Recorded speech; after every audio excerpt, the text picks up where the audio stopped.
Today, I'm going to quickly demonstrate how you put a U-stitch in to fix a prolapse. Either vaginal prolapse has been returned or a uterine prolapse. So this here happens to be prolapse of a cervix, and this U was sutured prior to lambing.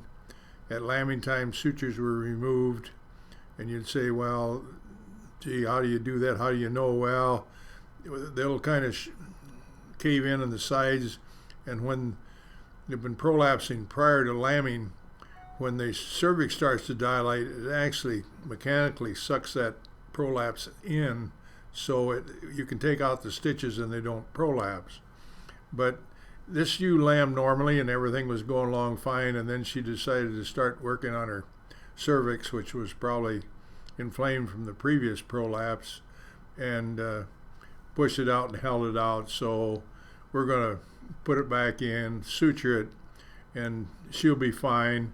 We'll take the stitches out when she weans her lambs, and it won't, by then the tissues will be back to normal size. They won't prolapse, and we'll send her to market, and her lambs will go to market as well, because it is, in my opinion, a lot to do with heredity. There's several ways that people will put in prolapse spoons. They'll try to use harnesses, and those are all fine if they work for you. To me, I just like to put in this stitch, and that's the purpose of the video, to show how to do that. I have a blog site with about 90 posts on it, and it's had like over 100,000 views. Above those 90 posts, the favorite view is prolapse vagina and uterus, and so there's 5,000 plus of them. And so if you have a problem with this, you're not the only one. Okay, we kind of that thing's a little bit swollen, and so we put it back in there, and once you kind of feel it go in, it'll stay while you're suturing.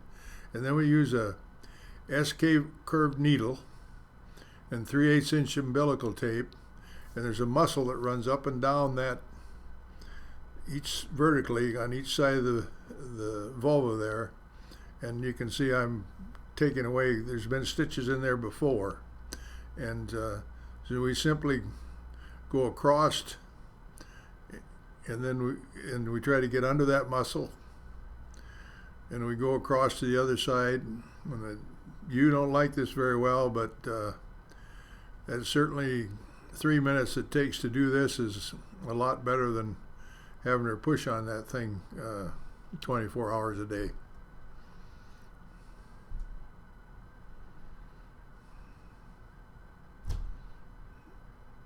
And it's when they're closer to lambing or just prior to lambing, there's much more enlargement of that area, and it's easier to do. These are a little harder. There's not a lot of room to work with, and good way to stick your fingers, which I've done numerous times.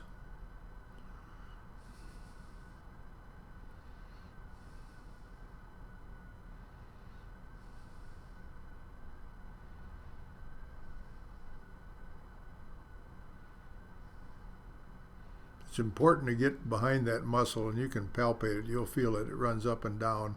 That gives you suture the strength when you get through. And this usually being elevated over a gate, so you don't have to totally hold all her dead weight. So now you basically got a U-shaped string through there. We're going to tie a knot in it. We'll cut the string off so it's long enough so we can take it out after she's weaned her lambs. And by that time, as I said, there won't be any swelling anymore, and she'll be just fine. But she will be a repeat offender if you happen to keep her in your flock.